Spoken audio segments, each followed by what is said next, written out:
Bismillahirrahmanirrahim. Salam sejahtera bagi kita semua.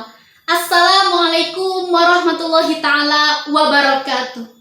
Alhamdulillahirabbil alamin. Wabihi nasta'inu ala umuri dunya waddin. Wa ala alihi wa sahbihi ajma'in, amma ba'd. Hidup sehat ala Rasulullah sallallahu alaihi wasallam. Teman-teman yang dirahmati oleh Allah subhanahu wa ta'ala, setuju ataupun tidak setuju, hidup sehat merupakan dambaan bagi setiap manusia. Karena kalau kondisi tubuh kita dalam keadaan sehat, maka semua rencana akan dapat terlaksana dengan baik. Mengingat pentingnya kesehatan, kecerdasan mengelola hidup sangat perlu menjadi perhatian bagi semua orang, khususnya para aktivis. Sebab masalah kesehatan sesungguhnya sumber utamanya dari diri sendiri. Dan manusia telah diberikan kesempatan untuk berikhtiar. Kalau persoalan umur, manusia sama sekali tidak punya hak untuk menentukan.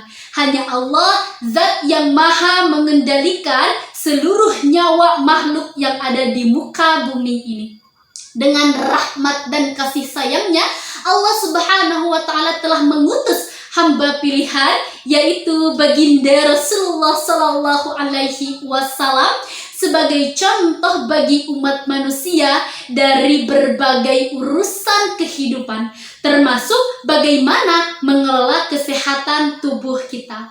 Dalam Quran surat Al-Ahzab ayat 21, sesungguhnya telah ada dalam diri Rasulullah sallallahu alaihi wasallam itu suri tauladan yang baik, yaitu orang yang mengharapkan rahmat Allah subhanahu wa ta'ala. Beliau sangat tepat dijadikan contoh dalam hal hidup sehat karena reputasinya yang sudah terbukti dan juga teruji. Seperti dalam catatan sejarah selama hidupnya, beliau mendapatkan gangguan kesehatan hanya 2 kali. Nah, kiat-kiat hidup sehat ala Rasulullah sallallahu alaihi wasallam itu ada 3 hal. Yang pertama oleh jiwa melalui serangkaian ibadah mahdhah baik yang wajib maupun yang sunnah serta pengendalian jiwa. Yang kedua oleh badan melalui serangkaian aktivitas fisik, dan juga yang ketiga oleh makan melalui serangkaian menjaga pola makan dan sumber makanan tersebut. Dalam ibadah mahdhah, khususnya ibadah sunnah sebagai tambahannya, Rasulullah Shallallahu Alaihi Wasallam menyediakan waktu yang sangat panjang. Beliau tidak pernah tidur terlalu malam. Dalam beberapa referensi, sekitar pukul 9:30 beliau sudah terlelap tidur dan bangun pada waktu di sepertiga malam, sekitar jam 3 pagi, untuk melaksanakan sholat malam sampai dengan melaksanakan sholat subuh. Kejiwaan beliau sangat terkendali. Beliau tidak pemarah, senang bersilaturahim, dan juga tidak iri hati, dengan jiwa yang tenang. Dalam hal kebersihan pribadi dan juga lingkungan, beliau juga sangat perhatian. Sampai beliau pernah mengatakan, "An-nadafatu minal iman", bahwasanya kebersihan itu sebagian daripada iman.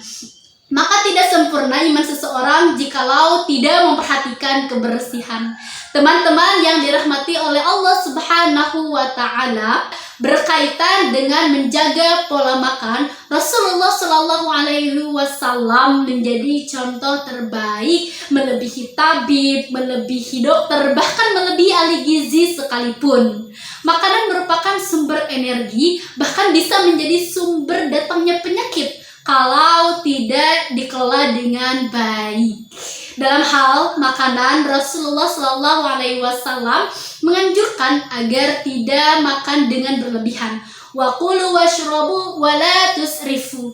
Makan dan minumlah, tetapi jangan berlebihan.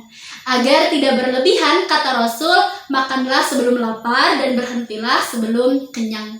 Istri Nabi Aisyah radhiyallahu anhu menceritakan dahulu ketika Nabi makan, maka beliau tidak mengenyangkan perutnya dengan 2 jenis makanan. Ketika sudah kenyang dengan roti, maka beliau tidak akan makan kurma, dan jikalau sudah merasa cukup dengan kurma, beliau tidak akan makan roti. Nah, Selain menganjurkan untuk makan yang baik dan juga tidak melampaui batas, Rasulullah Shallallahu Alaihi Wasallam pun menganjurkan agar tidak memakan makanan yang haram. Haram dari segi bentuk dan prosesnya, juga haram dari cara pendapatannya. Allah Subhanahu wa taala berfirman dalam Quran surat Al-Baqarah ayat 168. Bismillahirrahmanirrahim. Ya ayuhan nasu kulu mimma fil ardi halalan thayyiban wa la tattabi'u khutuwatis syaitan. Yang artinya, wahai manusia, makanlah yang halal lagi baik dari apa yang terdapat di muka bumi ini, serta janganlah kamu mengikuti langkah setan. Mengkonsumsi makanan yang halal adalah bentuk ketaatan kita kepada Allah Subhanahu wa taala dan juga menjaga kekebalan tubuh kita, menjaga kesehatan tubuh kita.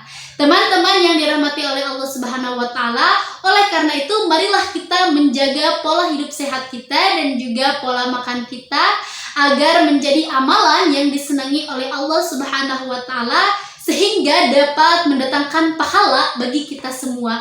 Amin ya Allah ya rabbal alamin.